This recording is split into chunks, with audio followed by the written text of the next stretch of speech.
नमस्कार दोस्तों, तमिलनाडु की पॉलिटिक्स में भी एक नए स्टार का आगाज शुरू हो चुका है। आप ये कह सकते हैं कि तमिलनाडु की राजनीति के अंदर, तमिलनाडु की पॉलिटिक्स के अंदर भी एक नया स्टार वॉर शुरू हो चुका है। एक्टर विजय ने भी बीड़ा उठा लिया है, जिम्मा उठा लिया कि वो जो मूवी में करते हैं वो रियल लाइफ में करके दिखाएंगे। एक्टर विजय को हम जानते हैं, ये साउथ इंडस्ट्री के बहुत बड़े सुपरस्टार हैं, स्पेशली ये तमिल सिनेमा में काम करते हैं। अभी इनकी गोट मूवी भी आई थी, बहुत बड़े सुपरस्टार है, तो इन्होंने भी जिम्मा उठाया, बीड़ा उठा लिया कि ये जो फिल्मों के अंदर करते हैं, रील के अंदर करते हैं, वो रियल लाइफ में करना चाहते हैं। एक्टर विजय ने नई पार्टी लॉन्च कर दी है और उसकी बड़ी रैली अभी देखने को मिली है, अभी पिछले महीने में 27 तारीख को, और इतनी भीड़ देखने को मिली है। इतनी भीड़ तो प्रधानमंत्री नरेंद्र मोदी की रैली में नहीं आती। क्या इनकी एम्बिशन है, क्या इनकी महत्वाकांक्षाएं हैं? साउथ इंडस्ट्री के जो बड़े बड़े सुपरस्टार है, बड़े बड़े एक्ट्रेस है, उनके बारे में एक बात कही जाती है कि वो जो रील में करते हैं, फिल्मों में करते हैं, वो रियल लाइफ में करना चाहते हैं, उसको रियल जिंदगी में भी दिखाकर करना चाहते हैं। तो बहुत बड़े सुपरस्टार समय समय पर आए हैं, उन्होंने बहुत सारी पार्टियां बनाई हैं, चीफ मिनिस्टर तक रहे हैं बहुत सारे लोग। तो इस बात को समझने का प्रयास करते हैं कि तमिलनाडु में इलेक्शन होने वाले हैं 2026 में, और इन्होंने कहा कि 2026 के इलेक्शन में सारी की सारी सीटों पर इनकी पार्टी चुनाव लड़ने वाली है। और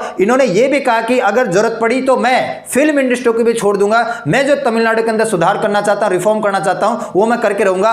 अभी हमने ये देखा था कि ये जो आंध्र प्रदेश के अंदर अभी अभी असेंबली इलेक्शन हुआ था, आंध्र प्रदेश के चुनाव में तेलुगु देशम पार्टी के साथ साथ पवन कल्याण, तेलुगु फिल्म इंडस्ट्री के बहुत बड़े सुपरस्टार पवन कल्याण ने 2014 में एक पार्टी बनाई थी जिसका नाम रखा था जनसेना पार्टी। जनसेना पार्टी 2014 में तेलुगु फिल्म इंडस्ट्री के बहुत बड़े सुपरस्टार पवन कल्याण ने बनाई थी। और अभी भी 2024 का ये जो आंध्र प्रदेश के अंदर इलेक्शन हुआ था, ठीक है, दोनों ने शेयरिंग की थी। एक तो तेलुगु देशम पार्टी चंद्रबाबू नायडू की है, और इनकी है जनसेना पार्टी। 151 सीटों पर तो तेलुगु देशम पार्टी ने चुनाव लड़ा था और 21 सीटों पर जनसेना पार्टी ने चुनाव लड़ा था। ये सीट शेयरिंग की थी और 21 में से 21 सीटें जनसेना पार्टी ने जीत कर दिखाई है। पवन कल्याण की पार्टी ने 100% सक्सेस रेट दिया है। इस वक्त पवन कल्याण तेलुगु सिनेमा की, जो आंध्र प्रदेश और तेलंगाना में चलता है, उसके बहुत बड़े सुपरस्टार है, और इस वक्त ये डेप्यूटी सीएम बने हुए हैं। चीफ मिनिस्टर कौन है आंध्र प्रदेश के इस वक्त? चंद्रबाबू नायडू। ये डेप्यूटी सीएम है। 100% सक्सेस रेट इनकी पार्टी ने दिखाया है। इनकी पार्टी का सिंबल ये है। जनसेना पार्टी का अभी हमने कारनामा देखा था, उनसे इंस्पायर होकर ये जो अपने एक्टर है विजय, इन्होंने भी बीड़ा उठाया है। तमिल इंडस्ट्री की अगर हम बात करें तो तमिल इंडस्ट्री में बहुत पहले भी बड़े बड़े सुपरस्टार, बड़े बड़े एक्टर्स ने पार्टी बनाई है। जैसे आपने एमजीआर का नाम सुना होगा। एमजीआर ने एआईएडीएम के पार्टी बनाई थी, ठीक है, एआईडीएम के पार्टी बनाई। 10 साल तक ये मुख्यमंत्री रहे थे। तमिलनाडु के बहुत बड़े एक्टर जाने माने थे। इसके बाद एआईडीएमके की 14 साल तक कमान संभाली थी जयललिता ने।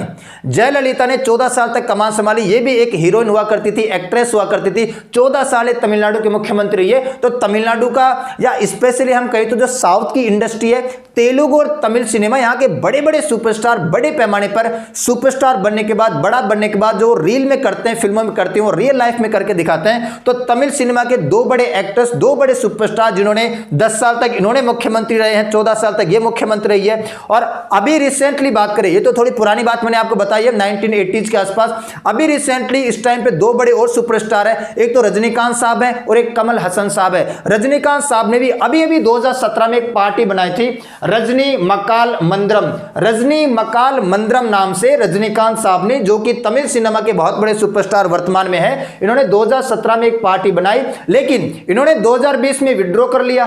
2020 में कहा कि हम 2021 की असेंबली का चुनाव नहीं लड़ेंगे, 2021 में तमिलनाडु में जो विधानसभा का चुनाव होगा हम उसको नहीं लड़ेंगे। इन्होंने कारण बताया कि मेरी हेल्थ थोड़ी खराब है, लेकिन इनके ऊपर यह भी आरोप लगाएंगे कि ये बीजेपी और आरएसएस के क्लोज है। तो इनके ऊपर आरोप लगाया गया कि रजनीकांत साहब बीजेपी और आरएसएस के ज्यादा क्लोज है और तमिलनाडु में बीजेपी और आरएसएस को सपोर्ट करते हैं। और इन्होंने फिर बहुत ज्यादा क्रिटिसिज्म झेला, आलोचना झेली, और हेल्थ इश्यू का कंसर्न देकर 2020 में इन्होंने विड्रॉ कर लिया और 2021 में इन्होंने तमिलनाडु की विधानसभा का चुनाव ही नहीं लड़ा। पार्टी तो इन्होंने बनाई थी रजनी मकाल मंद्रम 2017 में, लेकिन 2021 का चुनाव नहीं लड़ा। ये हमने देखा। 2018 में आप देखो, 2018 में कमल हसन साहब ने फरवरी 2018 में कमल हसन साहब ने, जो कि तमिल सिनेमा का एक बहुत बड़े सुपरस्टार है वर्तमान में, इन्होंने मकाल निधि मंदरम नाम से पार्टी बनाई, लेकिन इनकी पार्टी इतना ज्यादा कारनामा नहीं कर पाई। आपको पता है कि ये जो 2019 का लोकसभा इलेक्शन हुआ था, लोकसभा इलेक्शन के अंदर ये जो कमल हसन साहब की पार्टी थी, इसने 3.72% वोट ही प्राप्त किए हैं। और ये जो 2021 का है ना, ये जो तमिलनाडु की विधानसभा का चुनाव हुआ था, इसमें 2.62% वोट प्राप्त किया। तो ये भी फेलियर है, ये भी पूरी की पूरी रूप से फेल पार्टी हो चुकी है। तो रजनीकांत साहब ने अभी 2017 में पार्टी बनाई, उन्होंने विड्रॉ कर दिया, हटा लिया पार्टी का कि मैं राजनीति में नहीं आना चाहता हूं। उसके बाद कमल हसन साहब ने 2018 में पार्टी बनाई, इन्होंने भी अपने कारनामों को देखते हुए, इनकी पार्टी की सक्सेस रेट को देखते हुए आगे अभी हो सकता है चुनाव ना लड़े। तो दो बड़े वर्तमान के सुपरस्टार तमिल सिनेमा के उन्होंने पार्टी बनाई, इनकी पार्टी कुछ ज्यादा कर नहीं पाई है तमिलनाडु में। तो इसी बीच में अब एक्टर विजय ने बीड़ा उठाया कि मैं इस वक्त एक बहुत बड़ा सुपरस्टार हूं तमिल सिनेमा के अंदर और मेरी बहुत ज्यादा फैन फॉलोइंग है, जो मैं फिल्मों में करता हूं अब मैं रियल लाइफ में करके दिखाऊंगा। तो एक्टर विजय ने तमिलनाडु में एक नई पार्टी बनाई है। पार्टी बनाई थी 2 फरवरी को। पार्टी का इन्होंने अनाउंसमेंट बहुत पहले कर दिया था, अब से लगभग 8 महीने पहले 2 फरवरी को इन्होंने पार्टी का अनाउंसमेंट कर दिया था और पार्टी का नाम रखा था तमिलंगा वेट्री कड़गम। तमिलंगा वेट्री कड़गम को कहते हैं TVK, तमिलंगा वेट्री कड़गम नाम की पार्टी बनाई 2 फरवरी को अभी इस साल। और इसका जो सिंबल है, पार्टी का जो झंडा है, आपको ये दिखाई दे रहा है। और इन्होंने ये भी कहा कि देखो भाई, अगर जरूरत पड़ी तो मैं फिल्म इंडस्ट्री को छोड़ दूंगा, सिनेमा को छोड़ दूंगा, मैं जनता की सेवा करना चाहता हूं, तमिलनाडु में सुधार करना चाहता हूं, रिफॉर्म करना चाहता हूं, तमिलनाडु को एक नया राज्य बनाना चाहता हूं, आमूल चूल परिवर्तन करना चाहता हूं, कंप्लीट चेंज करना चाहता हूं, बहुत ज्यादा मेरी एम्बिशंस है। उस वक्त एक गोट मूवी की शूटिंग कर रहे थे, गोट मूवी अब तो खैर रिलीज हो गई है, गोट मूवी की शूटिंग कर रहे थे और एक और ये फिल्म की शूटिंग करने वाले थे। इन्होंने कहा कि इन दोनों फिल्मों को शूट करने के बाद हो सकता है कि मैं सिनेमा को ही छोड़ दूं और जनता की सेवा में तत्पर हो जाऊं। तो अभी से 8 महीने पहले 2 फरवरी को उन्होंने पार्टी बनाई थी और उस वक्त उन्होंने यह भी कहा था कि जरूरत पड़ी तो ये 2 फिल्में करने के बाद मैं सिनेमा को छोड़ दूंगा और पूरा का पूरा मैं जनता को समर्पित हो जाऊंगा। ये झंडा का अनाउंसमेंट कर रहे हैं, 2 फरवरी की बात है। और उसके 8 महीने बाद पार्टी अनाउंसमेंट करने के बाद, झंडा अनाउंसमेंट करने के बाद, इन्होंने अभी पहली रैली की है 27 अक्टूबर को, दिवाली से जस्ट 2 दिन पहले 27 अक्टूबर 2024 को, ठीक है। वेल्लुपुरम नाम का जिला है और वहां पर एक गांव पड़ता है, गांव नहीं तहसील है, विक्रावाड़ी नाम का एक तहसील पड़ता है वेल्लुपुरम नाम के जिले में। विक्रावाड़ी तहसील के अंदर 27 अक्टूबर 2024 को एक्टर विजय ने जो दमखम दिखाया, जो रैली की है, पहली बार अपनी पार्टी की सबसे बड़ी रैली की है 27 अक्टूबर को। और इस रैली के अंदर जो भीड़ देखने को मिली है, इतनी ज्यादा भीड़ थी, लाखों लोग इस भीड़ में आए थे, रैली में आए थे। इतनी भीड़ तो प्रधानमंत्री नरेंद्र मोदी की रैली में नहीं आती है। थलपति, एक्टर विजय को आपको पता है कि थलपति भी कहा जाता है। थलपति का मतलब तमिल भाषा में होता है कमांडर, लीडर, ठीक है। तो एक्टर विजय का जो बैक पड़ा हुआ है वो थलपति पड़ा हुआ है। Thalapathy Vijay a new star war in Tamil politics. Tamil Nadu की पॉलिटिक्स में भी नया स्टार वार देखने को मिला है, एक नए स्टार का आगाज हो चुका है। ये भी अब रील के एक्ट से हटकर रियल हीरो बनना चाहते हैं। पवन कल्याण की सक्सेस रेट को देखते हुए, और पवन कल्याण इस वक्त आंध्र प्रदेश के उप मुख्यमंत्री के पद पर बैठे हैं, उनके पद चिन्हों पर ये चलना चाहते हैं। अब स्वाभाविक सी बात है कि एक्टर विजय ने पार्टी बनाई है तो कुछ ना कुछ इनकी कुछ एस्पिरेशंस होगी, कुछ एम्बिशंस होंगे, कुछ सुधार करना चाहते होंगे। तो इन्होंने क्या क्या कहा कि देखो भाई, इनकी आइडियोलॉजी और इनका जो गोल है वो क्या है, फोकसिंग ऑन इक्वलिटी। हम इक्वलिटी पर ध्यान देंगे, महिला पुरुष या सभी समाज को धार्मिक रूप से सभी को बराबर करने का प्रयास करेंगे।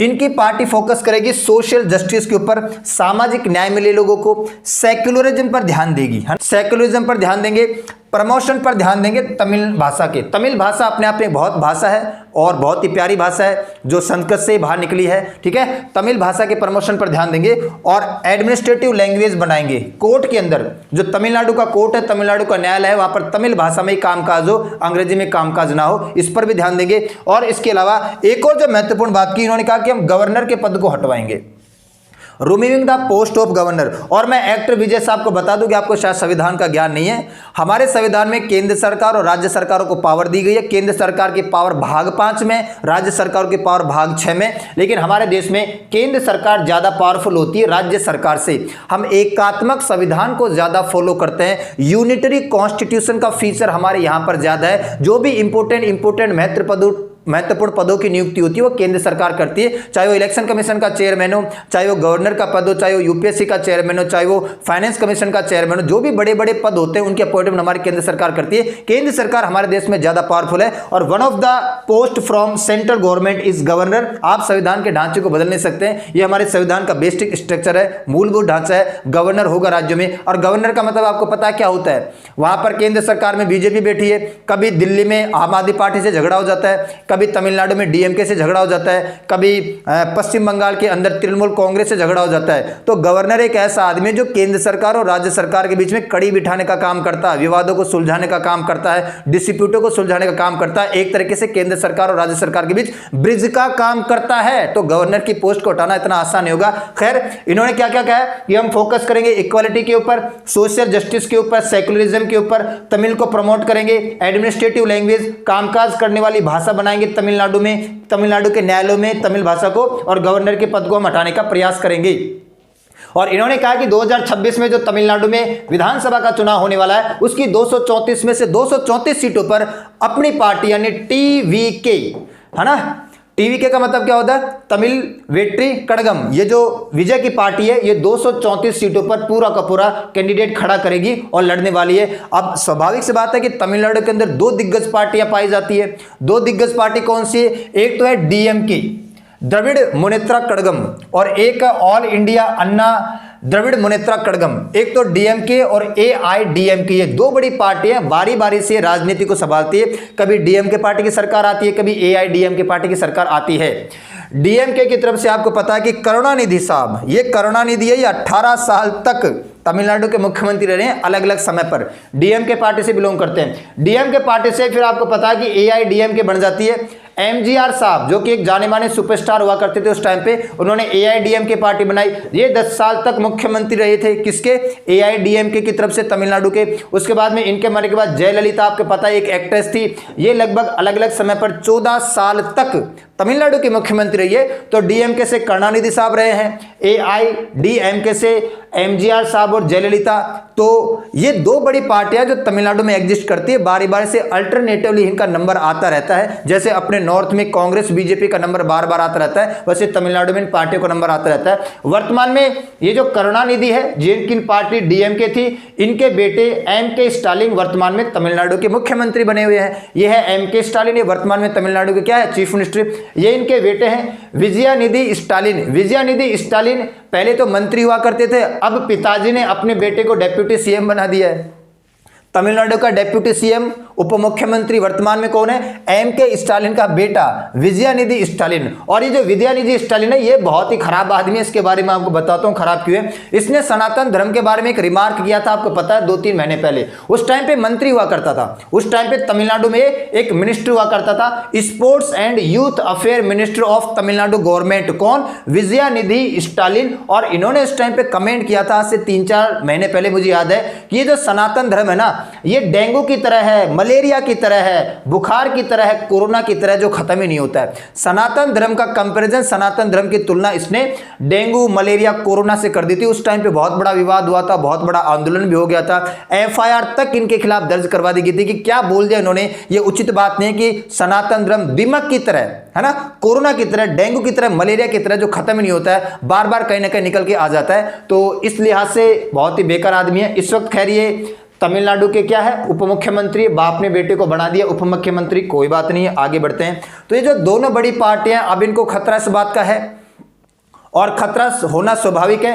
डीएमके पार्टी और एआईडीएमके पार्टी ने कहा कि ये जो थलपति विजय ने पार्टी बनाई है, थलपति विजय ने जो पार्टी बनाई है, कॉपी पेस्ट है। हमारी पार्टियों की आइडियोलॉजी, हमारी पार्टियों के आदर्श, हमारी पार्टियों की विचारधारा, इसको इसने कॉपी मारी है, कुछ बस अलग हटके थोड़ा सा बता दिया है। तो ये जो नई पार्टी बनाई है, किसने, एक्टर विजय ने, जिसका नाम क्या है, टीवीके। ये कुछ भी नहीं है, एक कॉपी पेस्ट है, हमारी विचारधाराओं की इसने कॉपी की है। और तमिलनाडु में जो एक्टर विजय है ना, इनके ऊपर यह भी आरोप लगा कि क्रिश्चियन धर्म से आते हैं, क्योंकि एक्टर विजय के पिताजी, इनका डिसेंट है क्रिश्चियन, ईसाई धर्म से बिलोंग करते हैं इनके पुरखे, तो इनके पिताजी भी क्रिश्चियन हुए और ये भी इनके पिताजी क्रिश्चियन फैमिली से आते हैं, माताजी हिंदू फैमिली से आती है। तो इनके ऊपर ये भी आरोप है कि ये क्रिश्चियन ग्रुप से सपोर्ट पाते हैं, सोरोस ग्रुप से सपोर्ट पाते हैं और ये जो तमिलनाडु राज्य है यहाँ पर बड़े पैमाने पर क्रिश्चियन धर्म को फैलाएंगे, क्रिश्चियनिटी को बढ़ावा देंगे बजाय हिंदू धर्म के और अन्य धर्मों के। तो ये इनके ऊपर आरोप ऑलरेडी लग चुका है। डीएमके एआईडीएमके के बड़े बड़े नेताओं ने ये कहा है, आपस में बहुत ज्यादा वाद विवाद हो गया कि कुछ भी नहीं है तो कॉपी पेस्ट किया है। हमारी डीएमके या एआईडीएमके जो भी इन लोगों ने बोला है, हमारी विचारधाराओं की इन्होंने कॉपी मारी है। खैर, लेकिन डीएमके वर्तमान में रूलिंग पार्टी है, डीएमके की सरकार है, एमके स्टालिन मुख्यमंत्री है और डरना स्वाभाविक है। डरना स्वाभाविक क्यों है? क्योंकि बगल में आप देखो, ये जो अपना आंध्र प्रदेश राज्य है, आंध्र प्रदेश राज्य के अंदर जो सक्सेस रेट दिखाया है पवन कल्याण की पार्टी जनसेना पार्टी ने 21 सीटों पर, विधानसभा के सीटों पर आंध्र प्रदेश में चुनाव लड़ा और 21 में से 21 सीटों पर चुनाव जीता और इस वक्त पवन कल्याण साहब आंध्र प्रदेश में उप मुख्यमंत्री बने हुए हैं। तो डरना स्वाभाविक है। एक बहुत बड़े सुपरस्टार जितने लैंडस्लाइड विक्ट्री ली, 21 में से 21 सीटें जीती, 21 सीटों पर ही चुनाव लड़ा, 21 सीटें ही जीत ली क्योंकि तेलुगु देशम पार्टी के साथ शेयरिंग की थी। लेकिन यहां पर तो विजय साहब कर रहे हैं कि तमिलनाडु की 234 में से 234 सीटों पर मेरी पार्टी चुनाव लड़ेगी और डरना स्वाभाविक है। एक बहुत बड़े सुपरस्टार जिसकी बहुत ज्यादा फैन फॉलोइंग है, आने वाले समय में 2026 में इलेक्शन होने वाला है और विजय ने यह कहा कि 234 में से 234 सीटों पर हमारी पार्टी चुनाव लड़ेगी। अगर इसमें से आधी सीटें विजय की पार्टी जीत जाती है तो डीएमके की पर खतरे की घंटी है। तो DMK takes threat from actor Vijay seriously. DMK ने इसको सीरियसली लिया कि कुछ भी हो सकता है, एक्टर लोग है और जनता इनका बहुत ज्यादा फेवर करती है और वर्तमान में बहुत बड़े सुपरस्टार है एक्टर विजय तमिल सिनेमा में, तो स्वाभाविक है। तो उन्होंने अभी से 2026 की प्रिपरेशन करना शुरू कर दिया है। किसके अगेंस्ट? तमिजंगा वेट्री कणगम, जो विजय की पार्टी है उसके खिलाफ अभी से कटाक्ष करना, वाद विवाद करना, आलोचना करना तो है, लेकिन तैयारी पूरा जोर कल्याण से कर दी है। इसके बाद पवन कल्याण स्वाभाविक है, इन्होंने बधाई दी है और बहुत ज्यादा धन्यवाद दिया है कि जो कारनामा मैंने आंध्र प्रदेश में किया है मेरे भाई, वो कारनामा तुझे तमिलनाडु में करना है। आंध्र प्रदेश में जो फिल्म इंडस्ट्री है उसको हम बोलते हैं तेलुगु फिल्म इंडस्ट्री, तमिलनाडु में जो फिल्म इंडस्ट्री है उसको हम बोलते हैं तमिल फिल्म इंडस्ट्री। तो आंध्र प्रदेश में तो पवन कल्याण साहब ने कारनामा कर दिया, ये उप मुख्यमंत्री बने हुए हैं। अब तमिलनाडु में ये देखना होगा कि जो एक्टर विजय है वो क्या करते हैं। तो पवन कल्याण ने एक्टर विजय को कांग्रेचुलेट किया है और इन्होंने कहा कि आपने जो डेब्यूट किया है, पहली पॉलिटिकल रैली की है 27 अक्टूबर 2024 को, 8 महीने पहले आपने एक पार्टी को लॉन्च किया था टीवीके को और इसकी पहली रैली जो आपने की है वो काबिले तारीफ है। Vijay had announced his party in February this year, फरवरी में पार्टी अनाउंसमेंट की थी, ये तो होना स्वाभाविक है।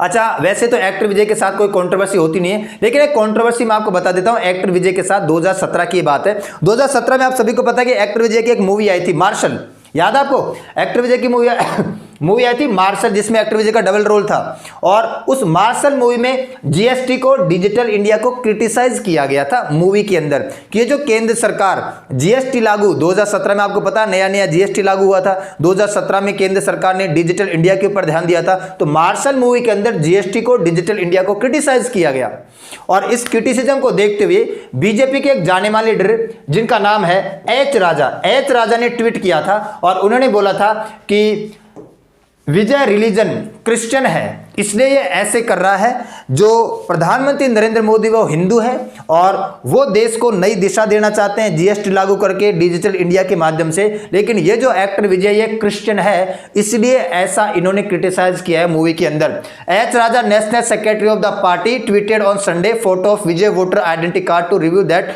ही इज ए क्रिश्चियन।